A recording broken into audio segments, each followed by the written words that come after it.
All right, y'all. So last night I watched the third episode of Obi-Wan Kenobi, and I have some thoughts. My first thought is, like, what is going on with the writing of this series? Because so much of it makes just so little sense to me.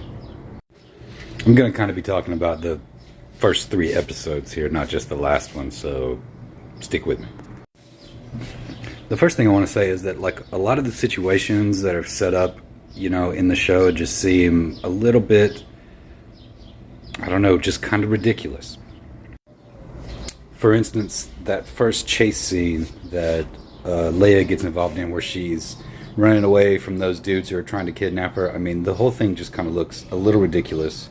It's just not really done with, like, these dudes, their legs are like twice as long as she is, and they can't catch her. Like, the way they catch her just seems weird.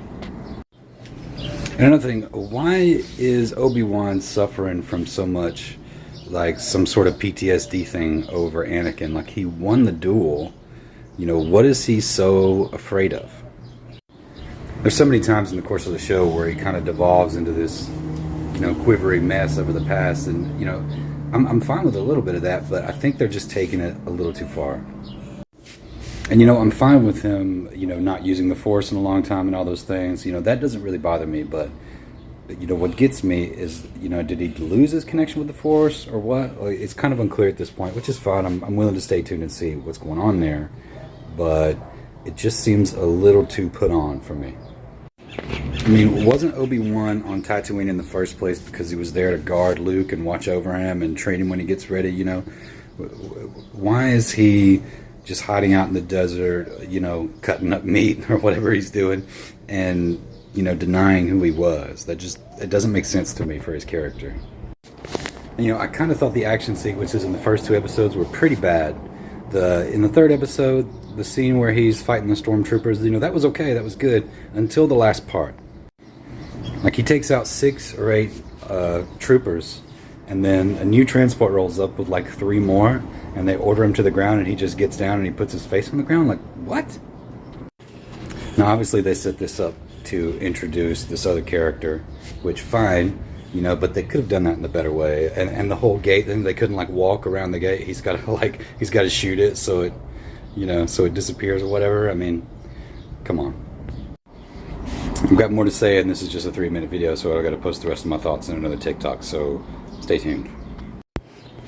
Okay, so continuing my thoughts on Kenobi. My next problem is that how did Reva know that Vader was Anakin Skywalker, but Obi-Wan didn't? I mean, I can understand he's been in the desert, maybe kind of disconnected from things, but, it's been 10 years, and they've been running around the Empire, Vader and the Emperor.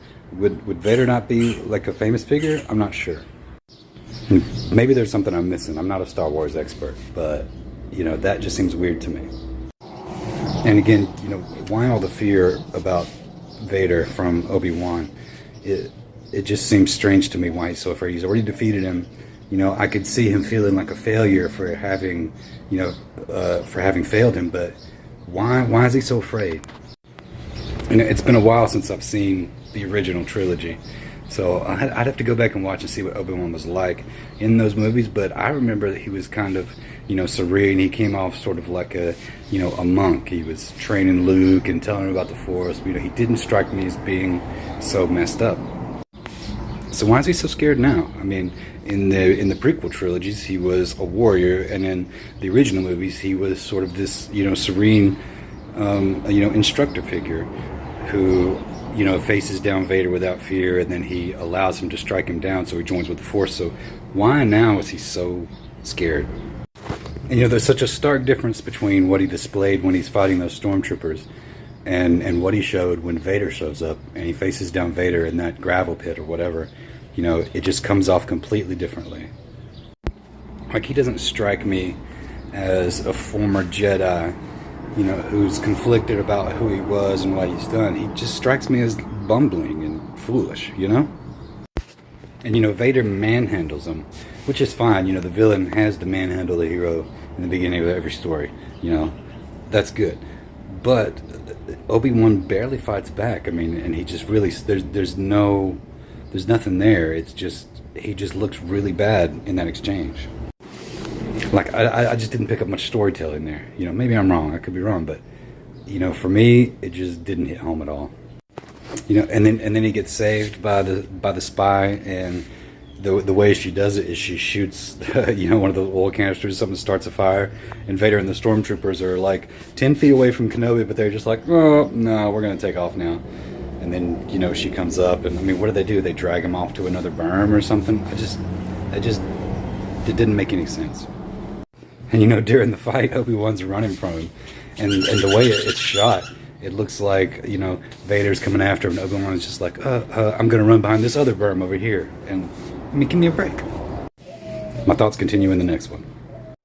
And I really have to make these things shorter. So, continuing my thoughts on Kenobi, there's so many things about the show that just make so little sense to me. The first being is how it swings wildly between really dark things and really childish situations. Like, we've seen the darkness on display already with the body hanging in the square on Tatooine, and Reva cutting off the lady's hand, you know, and especially last night when Vader landed in the village and he's, you know, walking through the streets just like, he broke some dude's neck, and I was like, oh God, you know, that shocked me a little bit. But then there are these moments where the situations are just really childish, like when Obi-Wan lands on that data planet, whatever it was called, and he just walks up to some random dude. It's like, hey, I'm tracking this secret ship, can you help me out? Randomly. Like, what? Shooting through the gate when you were just going to walk through it anyway? Like, what? That first Jedi escaping from the Inquisitors by dropping some cloth in their path? Like, what? Leia being able to evade her kidnappers for as long as she did? And there's the whole thing where they're on the data planet and Reva's kind of hanging out on the rooftops like Batman, like looking down over the city like she's expecting to see something on the streets. Like, what? And what I'd like to know is, okay, so Leia and the spy, they take off through this tunnel, right? And then Reva shows up later and she also goes down the tunnel. But the way it's shot is that, you know, the spy and Leia are running through the tunnel, and Leia's like, go back and get him, and the spy's like, okay, she takes off, right? She disappears. And then Reva comes in and then discovers the tunnel, you know, behind them. And then somehow she gets ahead of Leia and, you know, kills the pilot she was supposed to meet, while the spy, they just miss each other in the tunnel somehow, and the spy makes it back in time to save Kenobi. Like, what? And again, they dragged Kenobi off when they saved him from Vader. You know, the fire was enough to stop him. Like, that just, what? Vader is supposed to be like this unstoppable juggernaut, you know what I mean? I just have trouble believing that he's going to let a little campfire deter him, you know, when he was just using that before. He would have been like, oh great, let's just keep dragging him through. Hey, thanks for helping me out there. My favorite Vader scene has to be in Rogue One, at the very end of the movie where he's cutting his way through that hallway. I mean, that was done really well. It was such a good scene, and in this show, I just feel like they missed an opportunity to portray sort of the same thing. You know, they did a pretty good job with Vader, but he just doesn't come off. Yeah, I mean, like, what is he doing? Why does he let them go? I don't get it. Maybe it'll be explained later, but given the show's track record so far, I just doubt it. So anyway, those are just some of the thoughts I have on the show so far. I'm gonna keep watching in hopes that it gets better, but man, you know, it's just really disappointing me so far. I don't know what the show's intended for, adults, kids. I don't get it, but I'm hoping it gets better. But that's it. See you later.